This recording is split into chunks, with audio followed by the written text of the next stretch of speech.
Good morning, good afternoon, and good evening. This is Ninth Legion, and today we're going to be playing some Starsector. So, Starsector, which was formerly known as Starfarer, in case you might have heard of that name instead, is an open-world, single-player space combat game with role-playing, exploration, and an economic side to it as well. Where basically we take the role of a space captain, captain of a spaceship, seeking his fortune and glory among the stars, however we choose. And in the background here on the menu, you can see some of the ships that you get to control. So there's everything from small fighters up until very, very big battleships. And let's dive right in.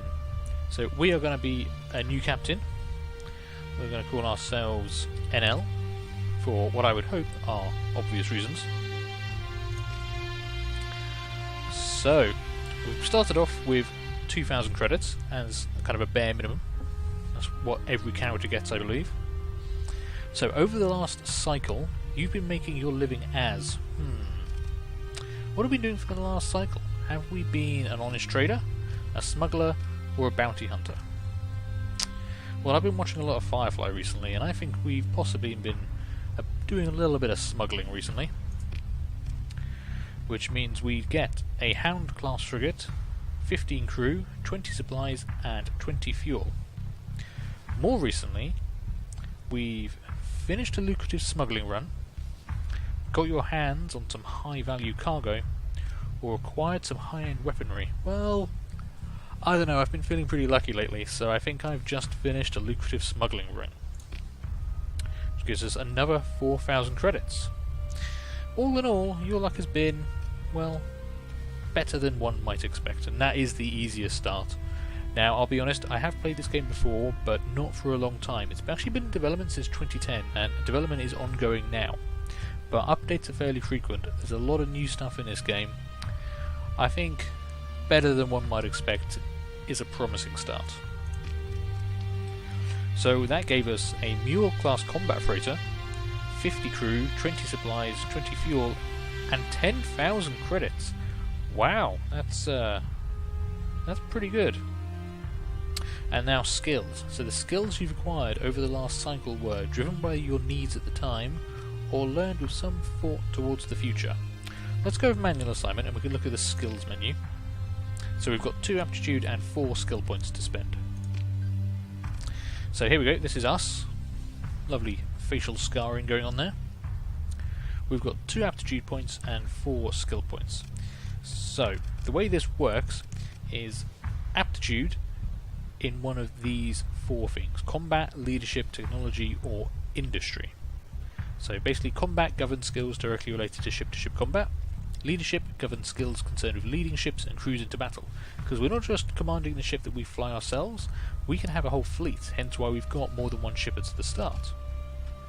Technology governs skills dealing with the use, modification, and recovery of existing technology. And industry governs skills related to outpost building, trade, resource extraction, refinement, and manufacturing. So I'd say based on our backstory so far, well, we've probably got some aptitude in combat. There we go. And now we can spend a skill point on one of these specializations. And we can spend up to 1 in each. If we put both our aptitude points into combat, we could spend up to 2 in each, if you see how this works. So you've got to spend points in your aptitude, and then I'll limit what you could spend your skill points on. So we could go for missile specialization. There seems to be some good bonuses there. Ordnance.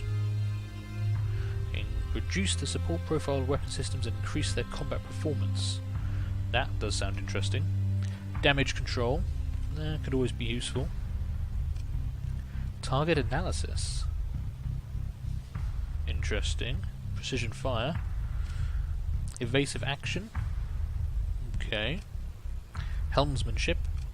And power grid manipulation. I think damage control sounds quite useful. The right adjustments can limit the extent of combat damage and allow it to be repaired more easily. That sounds like something we want to put some spending in. There we go. So that automatically gives us a 2% hull and damage boost and an automated repair unit, I believe.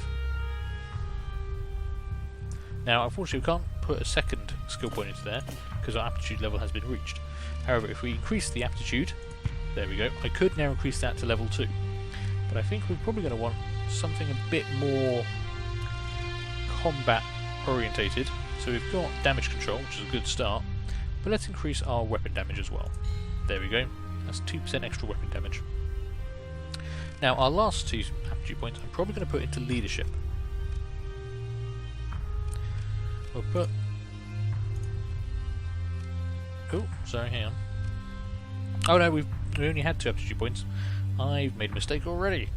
Well, we've got 2 more skill points to spend, so let's we'll get target analysis and another point in damage control. So that will give us plus 10% hit strength for target armor damage reduction only on our piloted ship, and we've now got a 4% boost to hull and armor damage, which seems like a good start. And let's dive right in. So here we go. Now, Starsector is set in a universe after the collapse of large-scale interstellar civilization.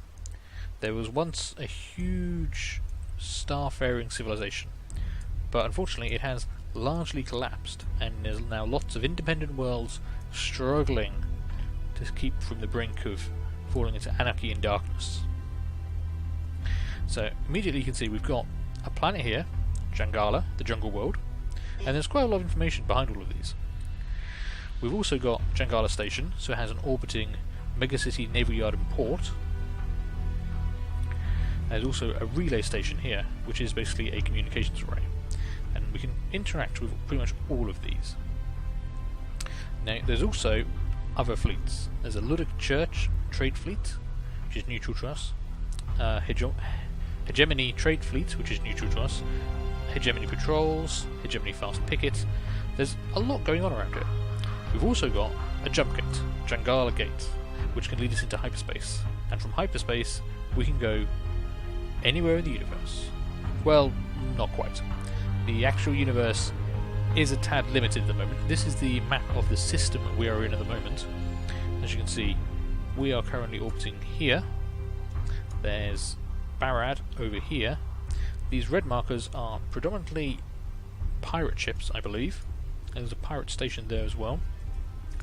There's an independent station over here. A pirate fleet, actually a pirate attack fleet. Looks to be heading towards the abandoned terraforming platform. Interesting. There's a couple of trade fleets around here, a fast picket, and some outlying pirate scouts.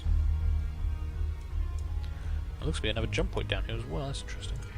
Mercenary scouts, a fringe jump point, and pirate raiders. So there's a lot going on. Now if I go to our Intel tab, this is our interstellar map. As you can see, there's actually 1, 2, 3, 4, 5, 6 star systems. Each has multiple planets, each has multiple factions. We have a message log. Now this is where the economic side of the game comes in. There are, in fact, fluctuating trade markets.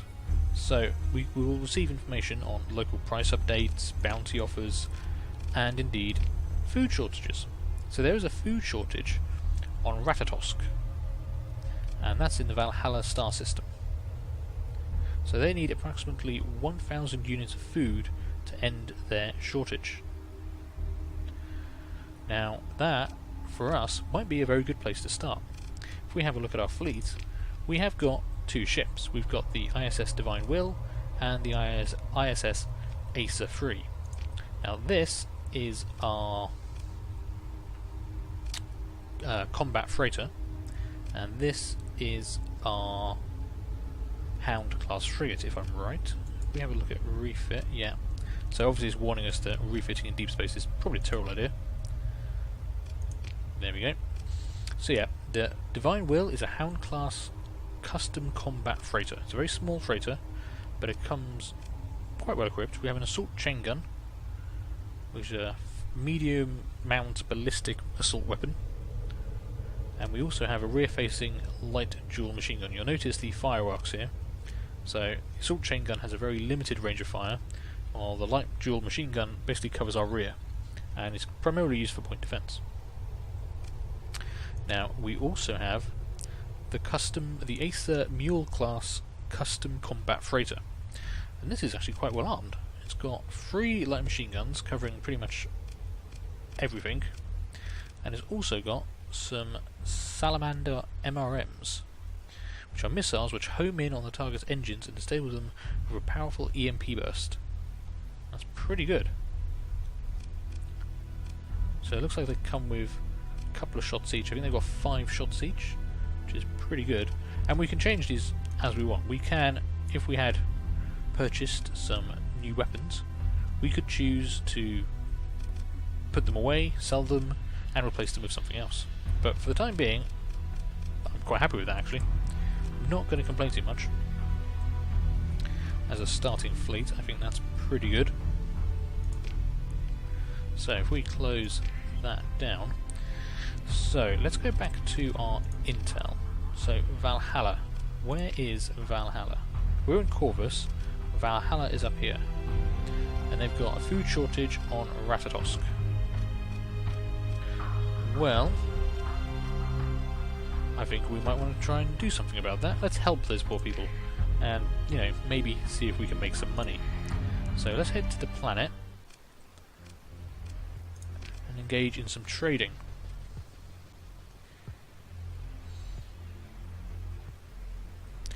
Okay, so in this screen we can left click to pick up a stack, shift click to pick up items from a stack one at a time, shift click and hold, then drag to pick up a specific quantity, and control click to transfer an entire stack if we want. Now we're looking for food, which is this one here actually. I was lucky. So we've got our cargo capacity. That's logistics. Where's our cargo capacity listed? Here we go. So we're currently using 39 of it, and that 39 is holding our supplies, our fuel, and I believe our crew. Which means we've got a good chunk left. We could buy quite a lot of food. We have started with 16,000 credits. So let's buy some food. There we go. How much can we get for 16,000 credits?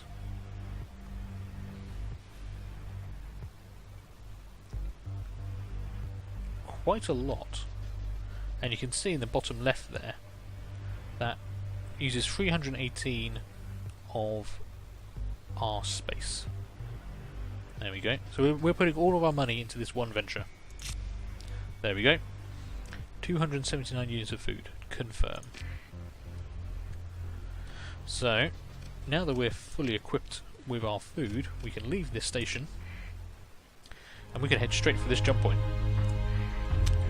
There we go. You can see our little fleet icon. So this is going to use up 3 of our fuel. We've got plenty of fuel at the moment. And here we go. This is interstellar space. We are now in hyperspace. So ships travelling in hyperspace use fuel in proportion to the distance travelled. Fleets that run out of fuel drift towards the nearest star system and may become stranded there. Fleets travelling far away from any star's gravity well can go much faster. So basically gravity will slow us down. As a pirate scout, we don't want to go near them. We can do combat, but right now I wouldn't really want to risk it. If we bring up our map, here we are, we are leaving Corvus, and we want to head straight to Valhalla. If we can. Actually, there's a Ragnar gravity well as well. Was it Ragnar that wanted the... No, it's Jangala in Valhalla. No, Ratatosk. There we go. Ratatosk in Valhalla. So let's head to Valhalla star system. Here we go. And you can actually see both of our ships represented here on the map, on the actual display. It's a good guide to how big your fleet is and to how big other people's fleets are. So Valhalla Fringe, that would bring us out on the edge of the system. Here we go. There's a lot of other people heading here. There's a couple of trade fleets which are all neutral to us. The independent traders aren't too worried about us. Okay, so we can come out in the gravity well of a star, but this is difficult and dangerous. There is a nice jump point right here, which I think will be much better off.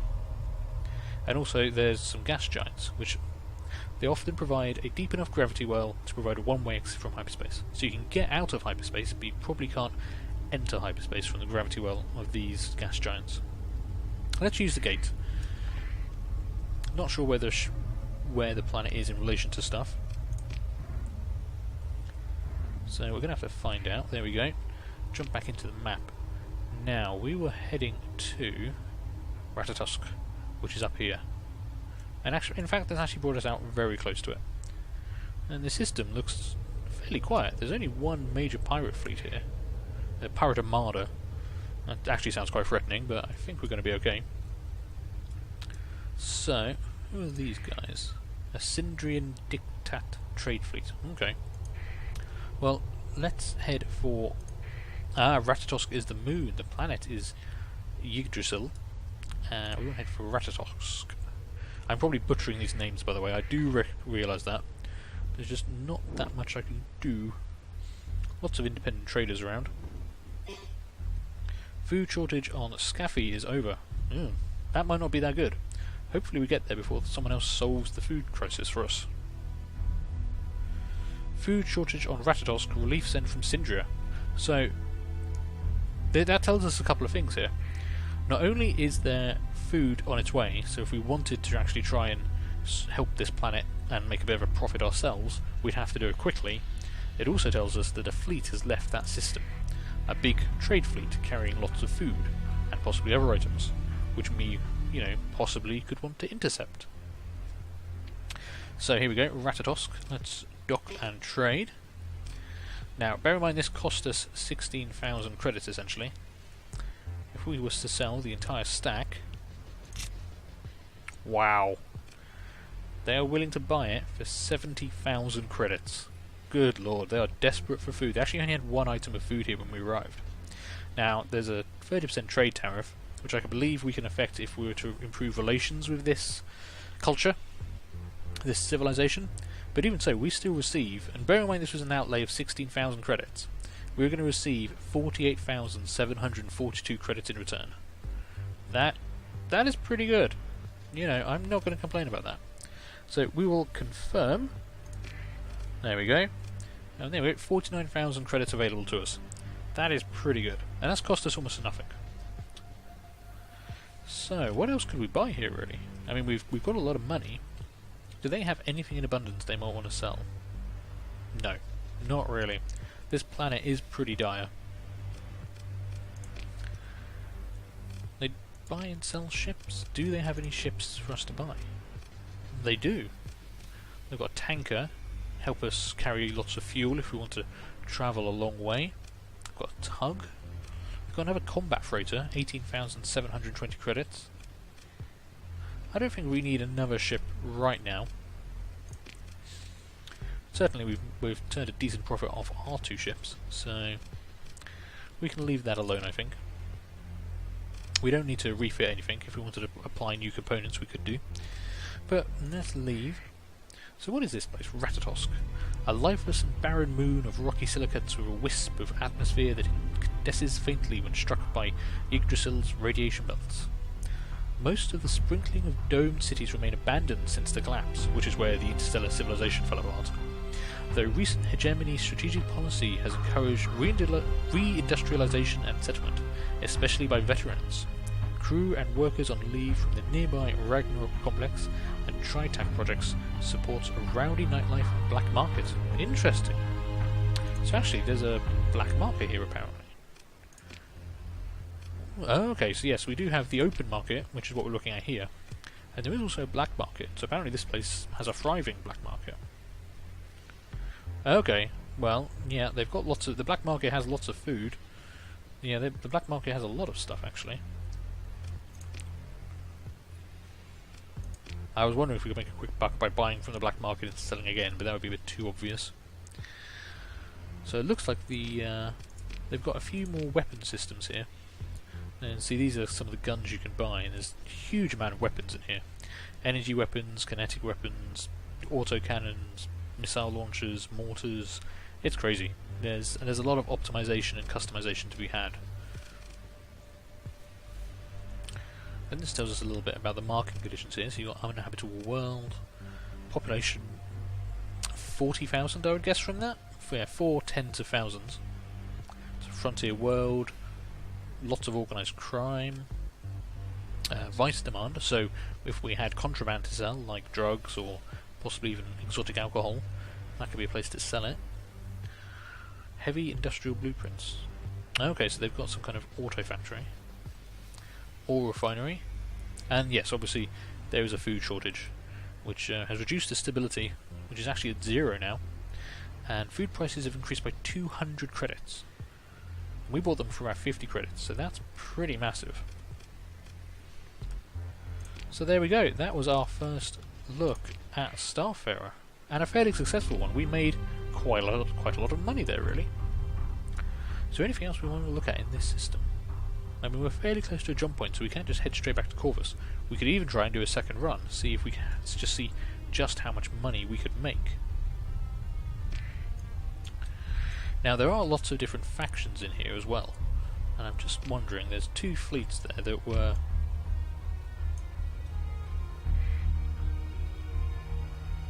I wondered if possibly the Hegemony Patrol and the Zindrian Dictat Trade Fleet were having a bit of a difficulty there.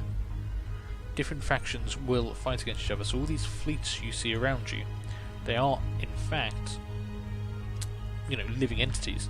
If we wanted to, we can actually catch up with them. We've got a top speed of 4 at the moment, and they've got a top speed of 3, their maximum burn. So say we were pirates, we could chase them down like this, get to within range, and then basically you can demand their surrender, engage in combat, lots of different things. We're just going to leave these guys alone though. We could definitely not handle 2-point defense frigates. What have they got? An Enforcer class destroyer. It's outdated, which means it's a bit old-fashioned. 2 standard freighters.